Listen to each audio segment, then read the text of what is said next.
Getting started with the acoustic Let's guitar. get ready to play. Let's talk about the gear you need, where to attach a strap, and where to find help if you need it. Your guitar is a self-contained instrument, so you don't need an amplifier to reproduce the sound, but you can use one if you want to. Some other things that you're going to need include a guitar pick to strum the strings, a guitar strap so you can play standing or be comfortable sitting. I have a strap button to attach to here at the bottom. I've got another strap button here. If your guitar doesn't have a strap button located here, you can also tie it underneath the strings at the headstock. You're also going to want to play in tune, so you're going to need a guitar tuner. I've got a Fender clip-on tuner here.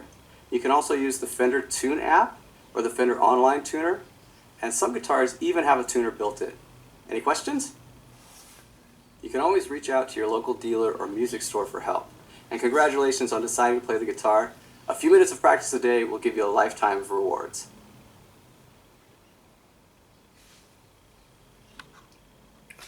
Okay, the next part's coming up.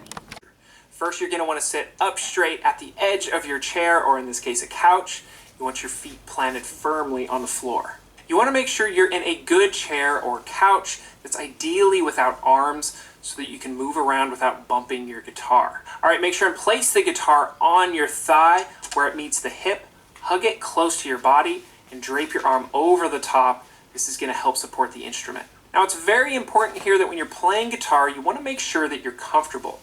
One way to do this, straighten up your posture whenever you catch yourself slouching. Now that you're holding the guitar body correctly, let's get the guitar neck in alignment. You want to first angle the guitar neck out away from you, just about 30 degrees. Next, you want to make sure that the headstock right here is a little bit higher than parallel to the ground, and that your elbow is below your wrist, but not resting on your leg. This is going to help you play with a straight wrist. All right, now let's take a look at how to hold a guitar pick. You want to make sure and hold it with your thumb and index finger. You can think of the pick as an extension of your index finger. Hold your fingers fairly close to the tip, not too far back. You want to be sure that the tip is pointing straight in line with your index finger, and that you create a T across it with your thumb. Make sure and hold the pick firmly, but allow it to move or flex just a little as you pick notes or strum chords. You want to keep your wrist nice and loose, but with pressure steady on the string so the pick doesn't flop around. If you occasionally drop the pick, don't worry about it. Just pick it up and keep playing again. There you go, that's it. Now you know how to hold your guitar and pick, and furthermore, you've got some tips for playing with an excellent form. Time to start playing.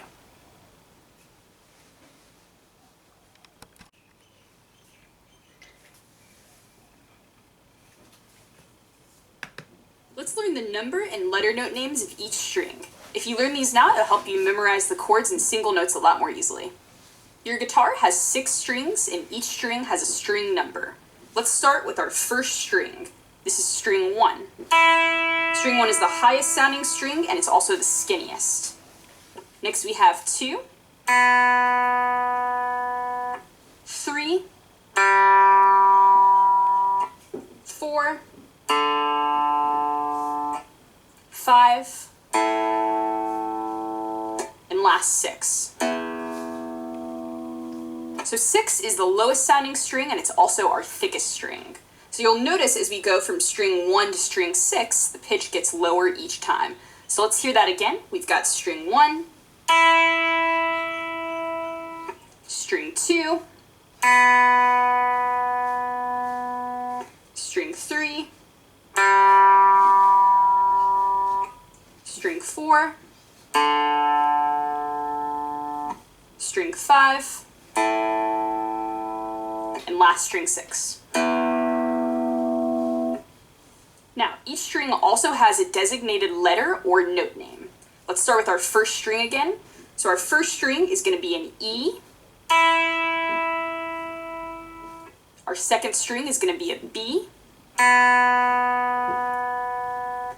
Our third string is a G. Our fourth string is a D. Our fifth string is an A. And our sixth string is an E. So we have a rhyme to remember all of these names. It goes, Easter bunnies get dizzy at Easter. You'll notice that we have two E strings, and we differentiate that with a high E and a low E. So 1 is our high E, and 6 is our low E. Do your best to memorize the numbers and the names of the strings as you learn, and have fun practicing.